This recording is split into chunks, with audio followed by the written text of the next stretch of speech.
Number 11. Unconditional love.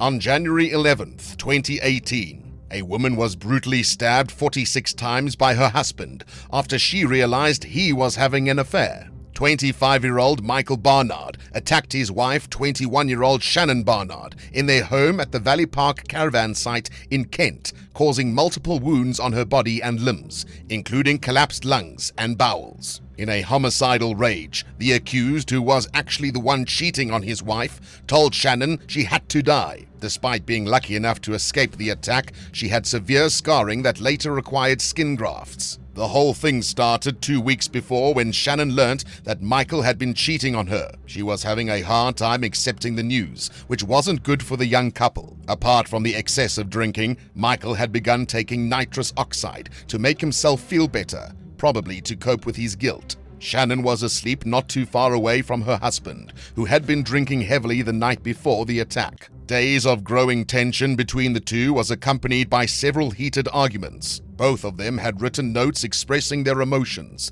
and the scene was very tense. Shannon wrote just hours prior to the attack that she felt like her husband was torturing her, while Michael pledged never to cheat on her again and to be a nice person from that point forward. But the next morning, Shannon saw Michael holding a knife. He shouted, "You've got to die," before plunging it into her again and again. Her breasts and chest alone sustained 14 wounds, 4 of which pierced her organs. Her lungs immediately collapsed. The Maidstone Crown Court trial in Kent was an explosive proceeding. Shannon shocked the court during the hearings when she declared that she had somehow forgiven her husband and intended to have a family with him after he got out of prison. The court also learnt that Shannon paid Michael several visits in jail and that she intended to do so even after his sentence was given. She even agreed with David Taylor, Michael's attorney, that he regretted his actions and had affection for her. Shannon answered, "Of course," when asked by the media if she had forgiven him yet.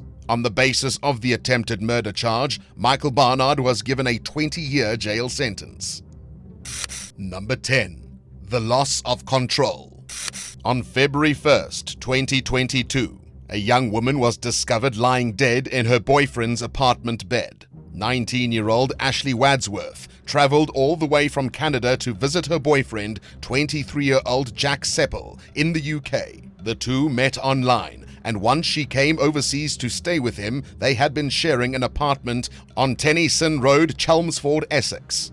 The victim had been documenting her travels thoroughly on social media, and the day before her death, she had posted happy pictures of herself and her lover in London. But then, things went downhill very fast. Jack got angry when Ashley told him she wanted to go back to Canada due to a change of plans. He hadn't expected her to leave so soon. In a violent response, he strangled the woman after stabbing her repeatedly, and once he finished, he left her on the bed that they had shared together.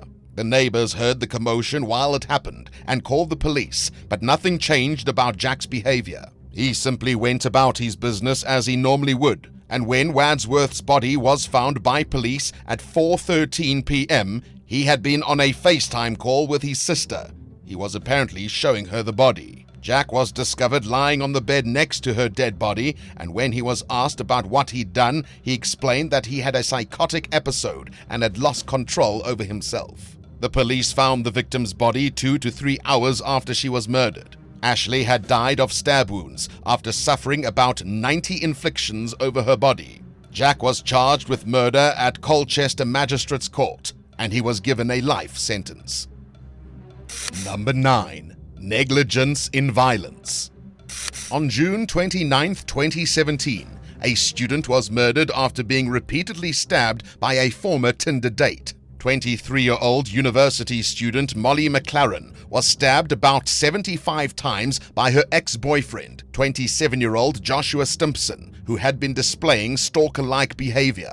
A domestic homicide review conducted by the Kent and Medway Community Safety Partnerships revealed that police in Staffordshire failed to thoroughly investigate allegations made against him 4 years before the murder. Stimpson had harassed his ex-girlfriend, Alexandra Dale, whom he had gone on dates with while living in Stoke-on-Trent, but the harassment wasn't just happening online. Right after one of their dates, he sent her disturbing text messages and was also suspected to have slashed the tires of her mom's car for some reason. Despite being given a warning by police to stay away, he didn't stop threatening to drown and kill Dale, and he only stopped after he moved away to Kent. Then fast forward to 2016. Stimson and Molly met on Tinder and broke up in June the following year. He had bombarded her with messages and posting things about her online after their breakup. 12 days later, Stimson attacked Molly with a knife while she was sitting in her parked car at a shopping outlet in Kent. The report suggests that police failed to follow up on many occasions about Stimson, which could have prevented the deadly attack. Stimson was later found guilty of murder and sentenced to a minimum of 26 years in prison. Number 8. Hit Gone Wrong. On August 21st, 2022, early in the morning, tragedy struck the quiet neighborhood of Old Swan in Liverpool when a woman was mysteriously shot dead in her home. Ashley Dale, a 28-year-old Knowsley council worker, died of gunshot wounds in the garden of her home. Despite being rushed to the hospital to receive treatment, Ashley was pronounced dead later that day. The police investigating the case believe the incident was a targeted attack, but Ashley was not the intended victim. Detective Chief Superintendent Mark Kameen, head of investigations for the Merseyside Police, said that they do not believe Ashley should have died, simply because she had no enemies as far as their investigation revealed. The woman had recently been promoted and graduated, with her career and future looking bright. When officers arrived at the crime scene, they found her body in the back garden, lying limp with gunshot wounds on her body. DCS Kameen explained that the attackers broke into Ashley's home and fired multiple shots at once. She was inside, enjoying her Saturday night, but she was hit by one of the bullets. It proved fatal despite the best efforts of emergency services. The investigation into the shooting continued, and 2 men were arrested on suspicion of murder. In January 2023, 40-year-old James Whittam and 28-year-old Joseph Pearce, both of whom lived in the Highton area of the city, were charged with Dale's murder. The investigation is still ongoing, and if found guilty after the court hearings, they could be given a maximum sentence of life in prison. Number 7. Unheard cries for help.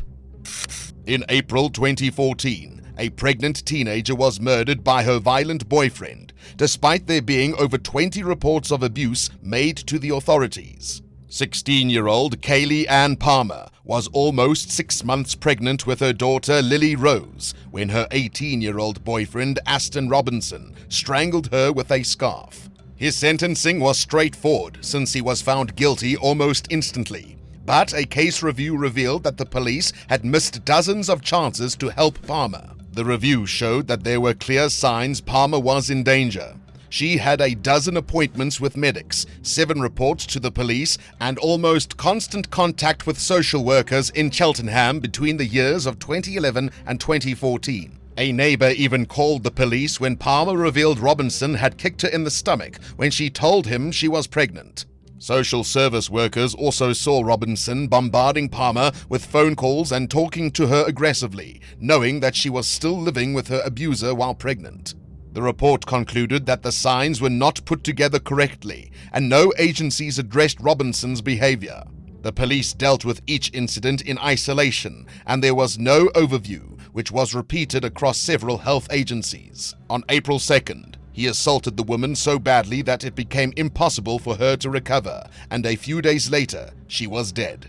In 2014, Aston was finally sentenced to life in prison. Number 6. Drug gang rivalries. On March 1st, 2019, around 9:25 p.m., a horrifying incident shook London as a young girl was stabbed to death in a park. 17-year-old Jodie Chesney, who was a member of the Girl Scouts, was found dead in a park in Harold Hill. She was described as a happy girl, and when she was spotted by emergency services, there was a knife lodged in her back. Despite the efforts of paramedics, she died just 1 hour later. Jodie's grandma Debbie wanted an end to violence in the city since it had claimed the lives of too many young people. Chesney's murder made her the 18th victim of that year in London alone, which was horrifying for citizens. The witnesses of the attack included 49-year-old Teresa Farrington and 36-year-old Kelly Smith, who reported seeing two men stab the teenager in front of her boyfriend before leaving the scene. Farrington, who lives near the park, said that her son heard someone screaming out for help, so she rushed over while still in her flip-flops. At first, she called out from her driveway to ask if everything was okay. The voice that answered her was Chesney's boyfriend, who explained that he needed help since his girlfriend had just been stabbed. The mother found the victim lying still on the ground with a knife inside her. In a desperate bid to save her, she tried giving chest compressions, but was worried that she might have caused further injury. The victim was bleeding out, and there was an awful amount of blood. Despite her pained moaning, the girl stayed mostly silent. The mother checked her pulse and could hear her breathing, but knew time was running out. Farrington immediately placed the victim in the recovery position and started giving her CPR. It was a race against the clock, but with the blade still in her back, the young girl's life hung in a rocky balance. After an investigation, 19-year-old Svensson Ongakwe and 17-year-old Aaron Isaacs were found guilty of Chesney's murder. While Ongakwe was the one who stabbed Jody, Isaacs was a drug runner who was also an enthusiastic supporter in the crime. The killer failed to explain why they chose Jody as their victim, implying that it was simply a result of escalating drug violence. Both men were sentenced to life in prison, with Ongakwe having a minimum sentence of 26 years and Isaacs having a minimum sentence of 18 years behind bars. Number 5. No backbiting. On the morning of May 14th, 2022, a woman threw a kitchen knife at her partner. The man died from the impact. So why did she do it? Well, because he apparently said some mean things about her. As a 31-year-old mother of two, Hayley Keating was accused of murdering her boyfriend, 45-year-old Matthew Wormlinton, after a bump in the road came during their 3-year-long relationship. In court, jurors heard that Matthew had referred to Hayley as a nutter, but also gave her credit for their sex life. Hayley allegedly became angry after drinking and using drugs, so she attacked Matthew with a kitchen knife from their home in Yeovil, Somerset. She threw the knife at him, and not only did it hit the target, but it reportedly penetrated 3.9 inches deep into his chest, causing fatal injuries.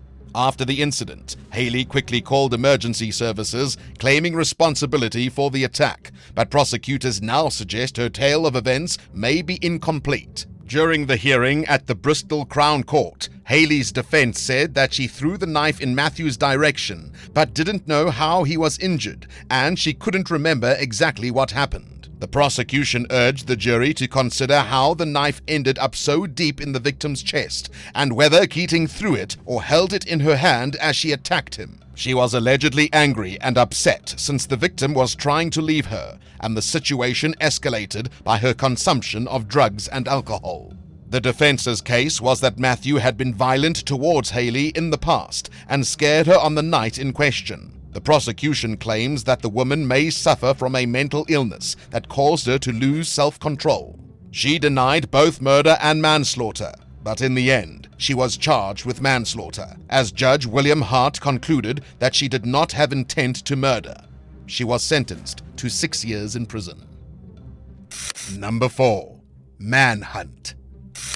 On February 27th, 2023, around 8 p.m., a man lit another elderly man on fire before casually walking away from the scene. An 82-year-old man whose identity was not made public was brutally attacked and set on fire by an unknown assailant in London. The Metropolitan Police released an image of the suspect, who reportedly spoke to the victim for about 5 minutes as they both left the West London Islamic Centre on Singapore Road. The attacker is believed to have sprayed some kind of liquid on the victim before setting him on fire using a lighter. The suspect then walked away, leaving the elderly man with severe burns to his face and arms. The victim was taken to the hospital to receive treatment. According to his nephew, Tayyab Riaz, he had been visiting the same mosque for years and had never had a trouble. The incident was sudden and shocked the whole neighborhood. In March, an arrest was made, and as of now, the unnamed man is the only suspect that's been taken in for the crime. Information has been received about the identity of the attacker, but detectives are still investigating the case. Luckily, the victim survived, but still has several serious burn injuries all over his body. Number 3. Close call.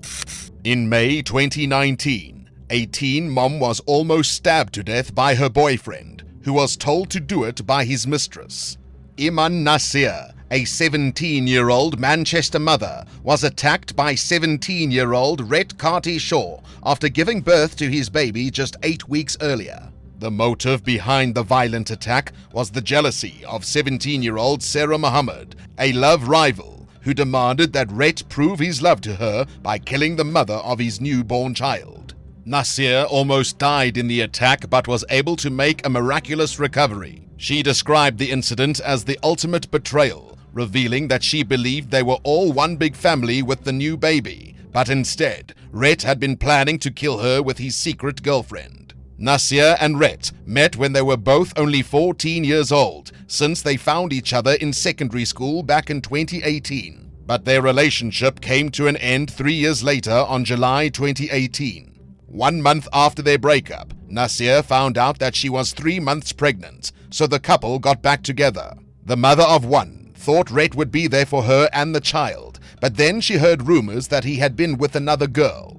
When she confronted him about it, he reassured her that it was just a friend named Sarah and they weren't actually together. But Nasir felt that Rhett was trying to control her since he had access to her social media accounts and even programmed his fingerprint to get access to her phone.